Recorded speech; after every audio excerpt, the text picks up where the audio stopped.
Desde chicos, lo primero que nos preguntamos es ¿por qué? Una pregunta que nos acompaña toda la vida. ¿Por qué? En el bar, en la calle, en el trabajo, en el subte, en el taxi. ¿Por qué? La ciudad, el país y el mundo más allá de la coyuntura. ¿Por qué? La pregunta de siempre con la profundidad que la actualidad a veces nos hace perder de vista. ¿Por qué? Así de simple, así de profundo. Graciela Fernández Mejide se pregunta ¿por qué? El 1110.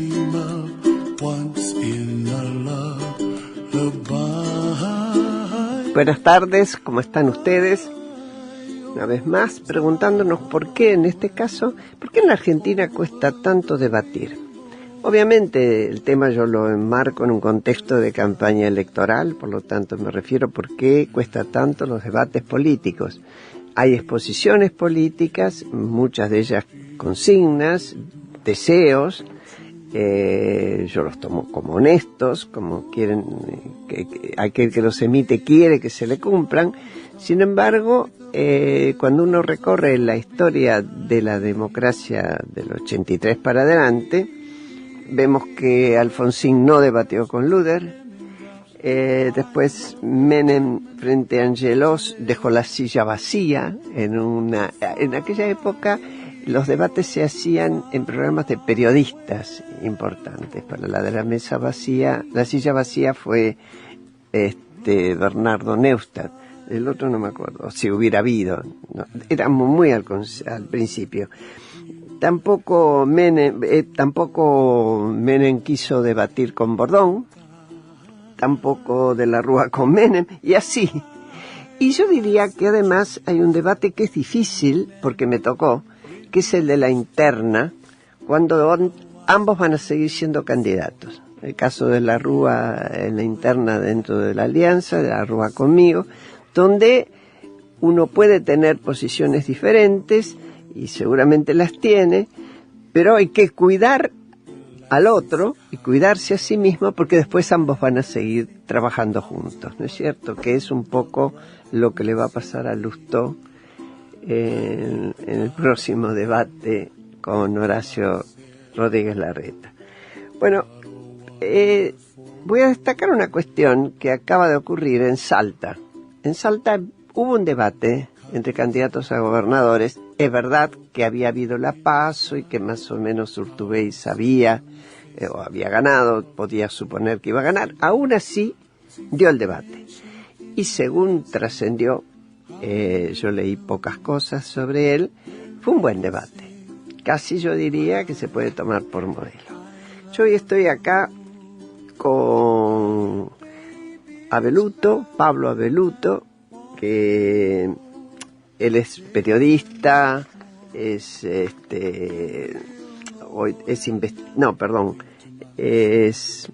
editor, perdóname. Ahí me trabé y eso que fuiste mi editor. Hoy es coordinador de sistema de medios públicos de CABA, de la ciudad de Buenos Aires, y fue director regional de la editorial Random House Mondadori Sudamericana. Hernán, ustedes ya lo escucharon, es Hernán Charosky, es sociólogo por la UBA, es investigador, les recuerdo, asociado del Centro de Implementación de Políticas Públicas para la Equidad y el Crecimiento, más cortito, CIPEC, y es consultor de Transparencia Internacional. Fue director ejecutivo de Poder Ciudadano. Y hoy está al frente de una campaña que es la iniciativa de Argentina Debate, promoviendo que haya debate. Buenas tardes, Pablo y Hernán. Acá estamos. Buenas tardes, Graciela. Hola, Hernán. Buenas tardes. Bueno, Argentina ¿por qué Debate, creen iniciativa de la que sos miembro del comité estratégico. Bueno, eso decirlo. Eso es importante decirlo. Bueno, ¿por qué creen ustedes que hay tanta dificultad para el debate acá y en todos los niveles, no?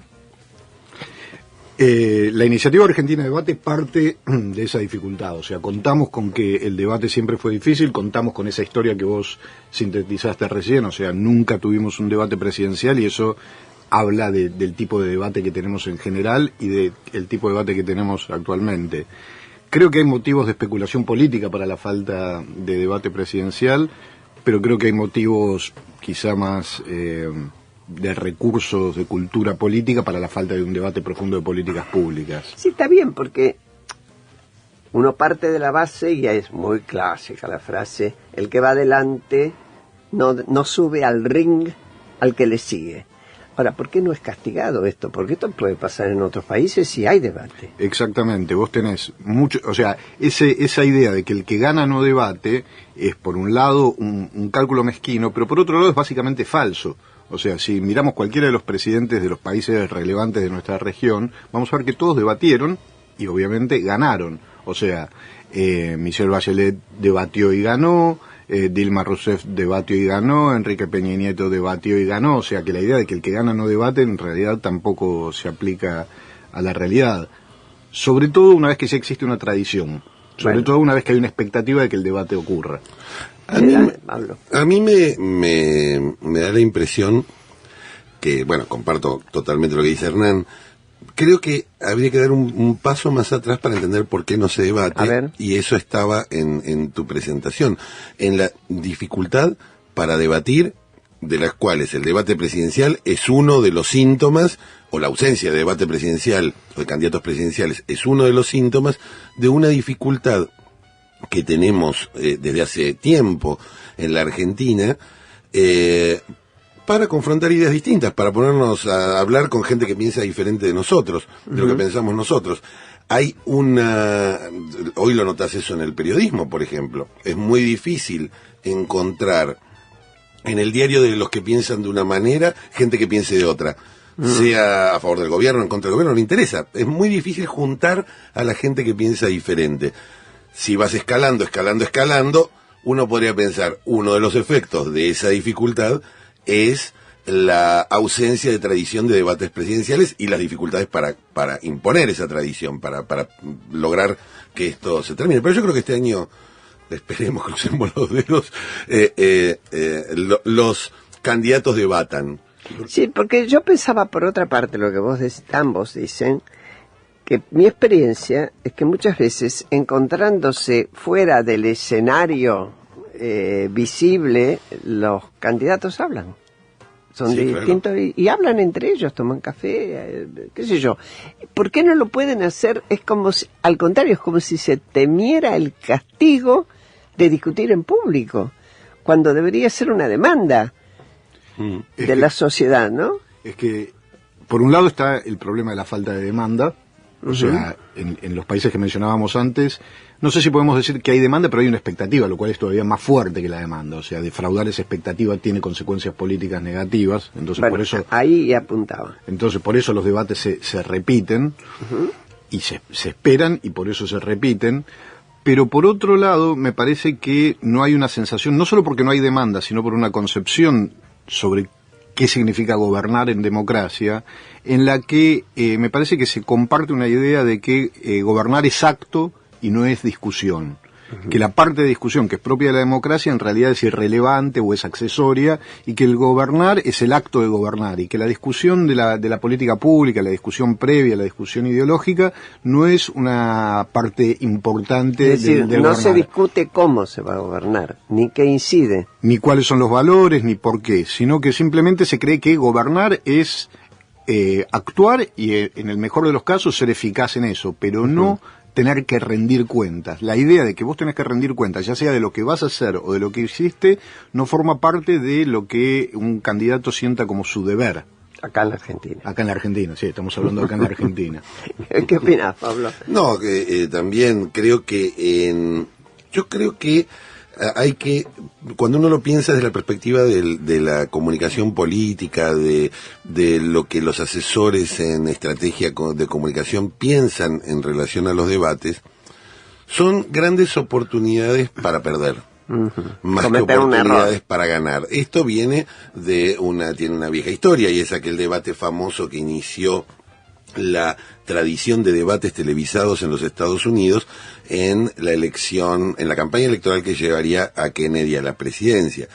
todos recordarán, o todos no, pero bueno, los que no lo recuerdan, esos debates están en internet y se pueden ver. Ese fue el primer debate que se dio por televisión. Uh-huh. Pero la televisión todavía era algo nuevo, entonces quienes siguieron esos debates por la radio dieron claramente como ganador a Nixon, que era el rival de Kennedy, el rival republicano de Kennedy en esas elecciones. Es decir, el discurso de Nixon ganaba. El discurso de Nixon ganaba, pero quienes lo vieron en televisión, según cuentan, y ha sido como un gran hito en la historia de los debates políticos, por el hecho de ser el primer gran debate televisado en directo, notaron que el que había ganado era Kennedy. En la imagen, porque Nixon se había puesto muy nervioso, manejar los códigos de la televisión, para quienes han estado y son habitués de eso, saben que requiere un enorme dominio escénico. Digamos, Nixon transpiraba, se ponía nervioso, buscaba argumentos donde no los tenía, y ese debate dio por ganador, para quienes lo vieron por la tele, a Kennedy. La cuestión de la táctica de la campaña, yo creo que en todos los casos como mencionabas al principio, del 83 para acá, fue un elemento clave, esto que decías, el que va ganando tiene miedo de perder, tiene miedo de que le hagan pisar el palito, tiene miedo de que le vayan. Y eso, el problema es que se lo termina poniendo a la misma altura de algo que yo creo que ya es casi un derecho democrático en cualquier país más o menos organizado, que es, bueno, yo quiero ver a estos tipos que quieren gobernar la Argentina interactuar entre ellos. Quiero ver cuán dispuestos a escuchar opiniones diferentes están o son, cómo pueden resolver situaciones de tensión. No es solo el contenido programático que en un debate de intervenciones de pocos minutos es imposible dar. Lo interesante, y por un ejemplo muy claro, fue el último debate en Brasil entre Aécio Neves, la serie de debates presidenciales entre Aécio Neves y Dilma. Lo fascinante era la interacción entre ellos. En esa interacción había muchísimo contenido ideológico. Escuchás, no escuchás, sos prepotente. Sos impaciente, ¿Cómo reaccionás a lo inesperado? Totalmente. ¿Cómo decías, Adán? Hubo un momento, creo que fue, si no fue el último, fue el anteúltimo debate entre Dilma y Aécio, que se hizo con el formato que se llama Town Hall Meeting, que es que hay unos 20 o 30 ciudadanos que le hacen preguntas por turnos, se sortean los turnos y le hacen preguntas a los candidatos. Y hay un momento en donde una señora del interior del estado de Río le dice a Dilma, me inundo. Eso es prácticamente todo lo que dijo. Y Dilma tiene que reaccionar frente a esa demanda, y eso dispara toda una discusión entre Dilma y Aécio acerca de las responsabilidades del gobierno federal y de los gobiernos estaduales en todo lo que tiene que ver con agua y saneamiento. O sea, tuviste una discusión de política pública que afecta directamente a la vida de la gente, que tiene que ver con el desarrollo. A partir de una necesidad concreta. Exactamente.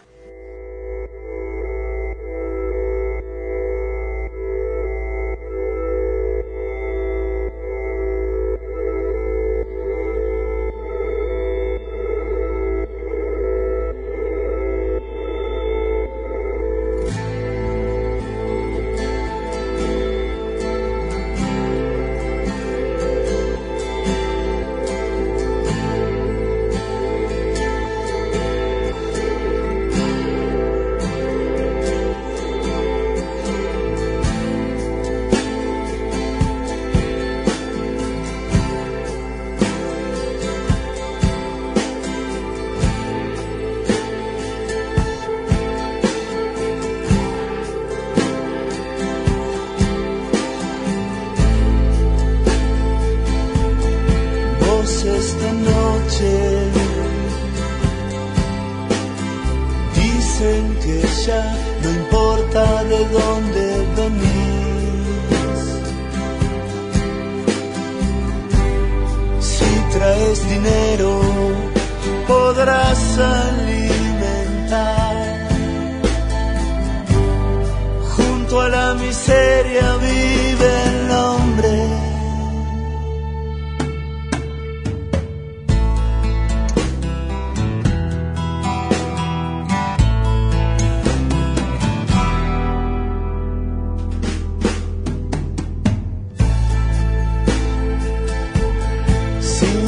Vuelta, lejana intuición, porque tenías razón. dentro del palacio, los jueces se ríen de vos.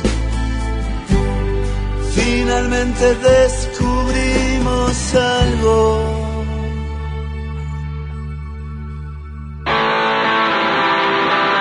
Esperando el milagro de creer que un día llenarás la fuente, cambiarás tu vida. Sobre la cornisa, sobre la cornisa.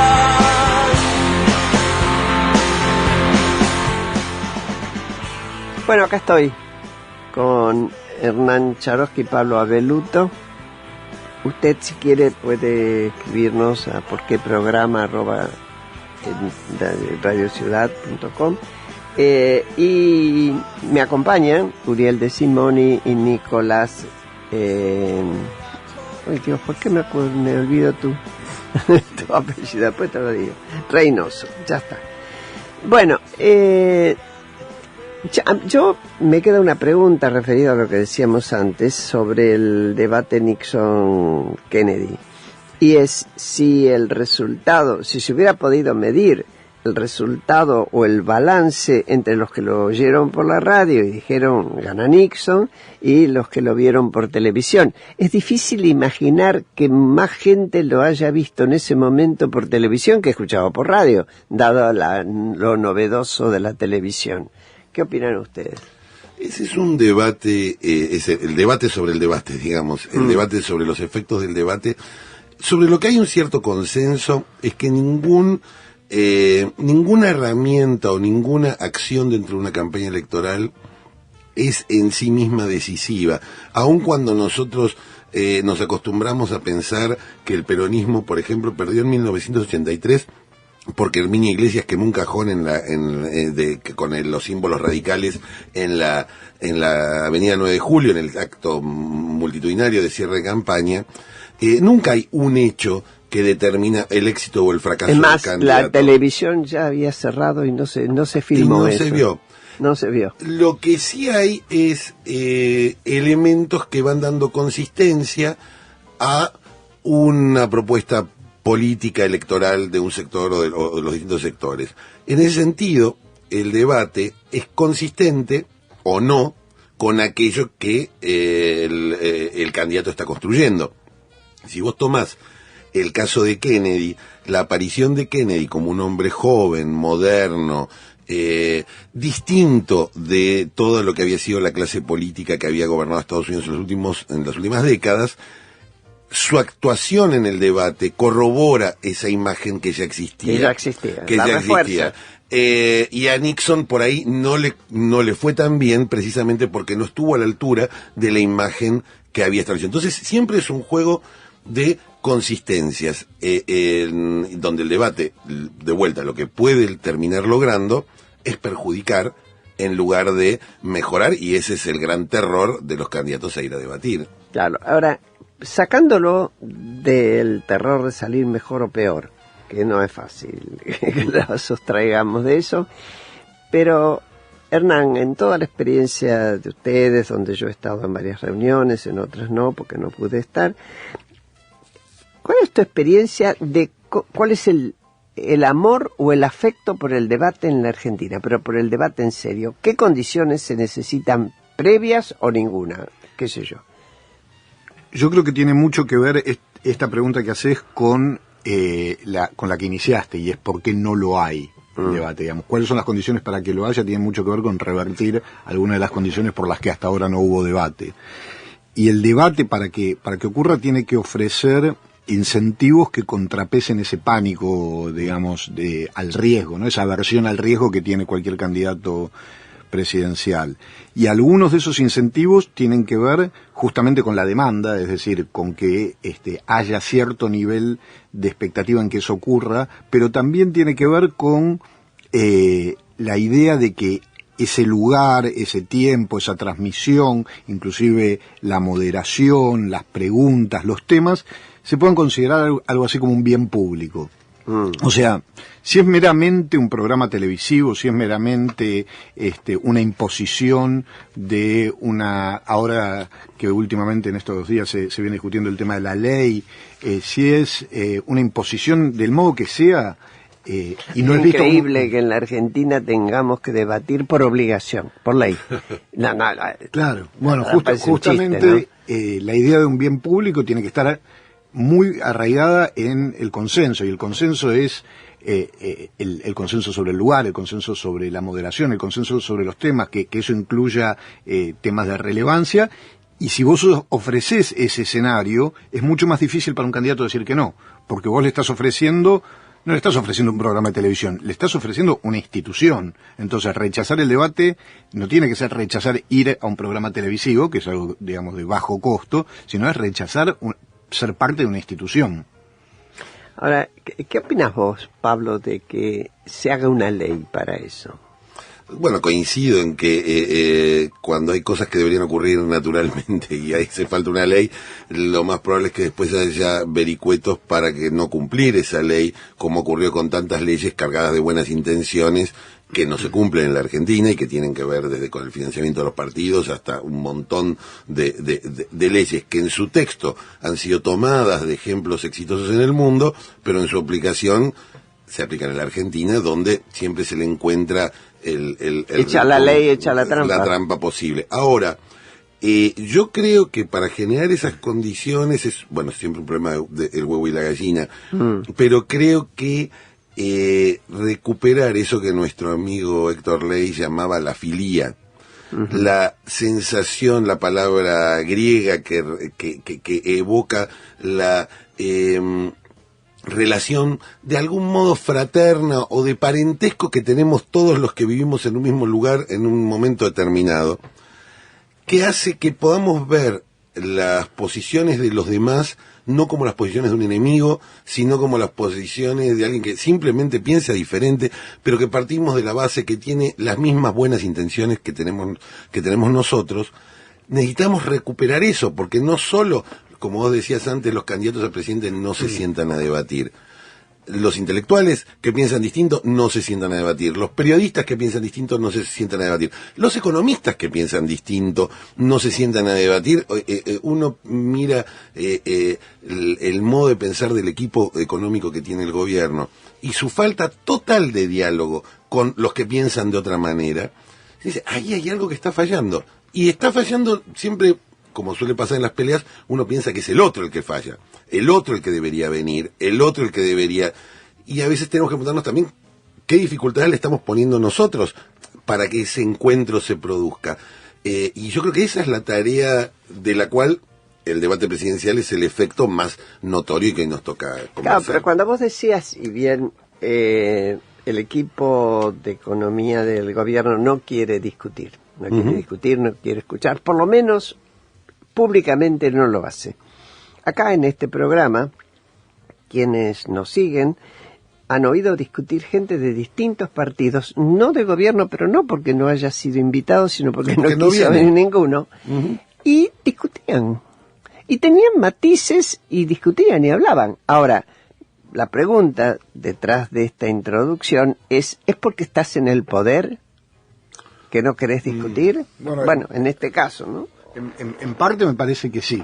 Hay un componente que tiene que ver con eso y que tiene que ver con algo que decía antes, y es la falta de rendición de cuentas como condición de legitimidad. O sea, que parte de la legitimidad de un gobierno tiene que ver con rendir cuentas. Si no tenemos tampoco esa tradición, digamos, la falta de debate es falta de una institucionalidad que incluye en el mismo plato, en el mismo paquete, la falta de una idea de que se tiene que rendir cuentas, o sea, que te tenés que exponer públicamente, que tenés que correr riesgos. O sea, sí, efectivamente, correr riesgos, pero son riesgos a los que estás obligado por tu deber de rendir cuentas. Entonces, muchas veces tiene que ver con eso, esos otros debates que mencionaba Pablo, ¿no? Esos otros debates cotidianos sobre política económica o sobre cultura política o política cultural que podrían tener los intelectuales, me parece que tiene que ver también con la falta de una idea de que la responsabilidad que puede tener ser un funcionario público con responsabilidades importantes implica rendir cuentas y entonces debatir con quien te cuestiona. Sí, yo el deber ser lo conozco. La pregunta es, ¿por qué hoy un gobierno que es muy claro que no quiere discutir nada, que gobierna con la idea de que si ha sacado el 54%, eso lo ha puesto en un lugar donde tomas todas las decisiones, no rinde cuentas y no debate? Uno se pregunta, todo el mundo sabía que esto iba a ser así. ¿Qué pasa con la sociedad argentina? Bueno, tolera, sin duda la sociedad tolera. Hay algo que decía Hernán que para mí es muy importante como punto de partida para pensar, lo que es la cuestión de los incentivos. Es decir, si yo puedo gobernar solo, porque tuve el 54%, pero más que porque tuve el 54%, porque tengo una formación ideológica, un conjunto de ideas que me dicen que si que mi fin último, que es el beneficio del pueblo, para lograrlo implica, tengo los incentivos ideológicos para poder hacerlo, independientemente de la opinión del resto, correcta, incorrecta, no importa, pero la opinión de los demás, y no hay ninguna sanción a que eso, sanción social, la única sanción cultural, es el voto. La única sanción es el voto. Digo, lo que me parece que hay que construir, que es lo que la clase política todavía no entiende, es que con la opinión de los otros es mejor. Uh-huh. Todo es mejor.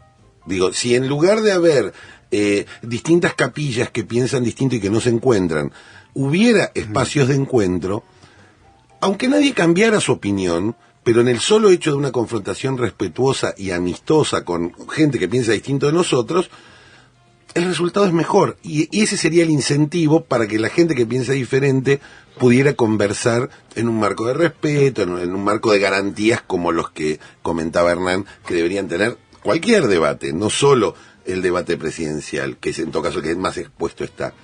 Pero yo creo que la construcción o la reconstrucción de respeto, bases amigables entre gente que piensa diferente, es un enorme desafío, porque lo peor que le pasó a este gobierno en estos años, para mí, más allá de muchos resultados de sus políticas, todo eso, fue estar solo, estar muy solo, y autosuficiente en sus propias ideas. Yo, vos sabés que, a ver qué opinan ustedes, yo pienso, es cierto, estar solo, o muy aislado. Es como quien se pregunta y se contesta a sí mismo y no deja entrar a un tercero, que sería la sociedad, otros técnicos, partidos, lo que fuere. Pero además está muy lejos de lo que uno podría llamar muy ampliamente paz. Uh-huh. Que todos los países deben desear ir hacia eso, no solo a no estar en guerra con un país vecino, sino una cuestión de paz y tranquilidad. ¿Vos qué pensás, Hernán? Creo que la distancia que genera esta sensación de conflicto, o esta escena de conflicto que vos mencionás, Graciela, es parte de esta barrera, y lo que decía Pablo, de esta filia, esta posibilidad de reconocerse en un suelo común dentro del cual vos podés discutir las diferencias, en la medida en que la descripción de los problemas, inclusive los datos, no todo un tema, los datos para describir un problema económico, un problema de seguridad, no se reconocen como un suelo común. O sea, en la medida en que no podemos ponernos de acuerdo si esta mesa es ovalada o es cuadrada. Le decimos que es ovalada al público. Es ovalada. En esto estamos de acuerdo. Ovalada. Pero si nos ponemos a discutir si es ovalada o es cuadrada, vamos a tener mucha dificultad de que la conversación siga adelante. Y ni que hablar si pensamos que los que piensan que es cuadrada son enemigos del pueblo y están en contra de la patria. Digo, ahí ya vamos a estar al borde de irnos a las piñas. Exactamente, o que vos tenés que meter una patota en una institución a defender la idea de que es cuadrada y sostener que es cuadrada, aunque todo el mundo viene y la ve ovalada. Para usar un ejemplo extranjero y menos, digamos, por afuera de lo que es La situación argentina es algo muy parecido a lo que pasó en los últimos años en Estados Unidos desde la aparición del Tea Party. O sea, republicanos y demócratas siempre tuvieron sus características ideológicas distintas, unos más intervencionistas en la economía, otros menos, pero siempre tuvieron un suelo común sobre el cual discutir. Desde que aparece el Tea Party, muy radicalizado en las posiciones conservadoras, se vuelve muy difícil la discusión de política. Entonces, cuando fue la reforma de salud de Obama al principio de su gobierno, en vez de discutir las cuestiones sustantivas de la política de salud, el Tea Party decía que la ley de Obama incluía los llamaban los paneles de la muerte, ¿no? Que eran una especie de tribunales de médicos que iban a decidir si uno tenía derecho o no a curarse una enfermedad terminal, cosa que era absolutamente falsa. Pero entonces la discusión política tenía que ser sobre esta idea absurda que había instalado el Tea Party y no sobre la sustancia de la política. Ahora seguimos con las ideas absurdas instaladas, ¿eh?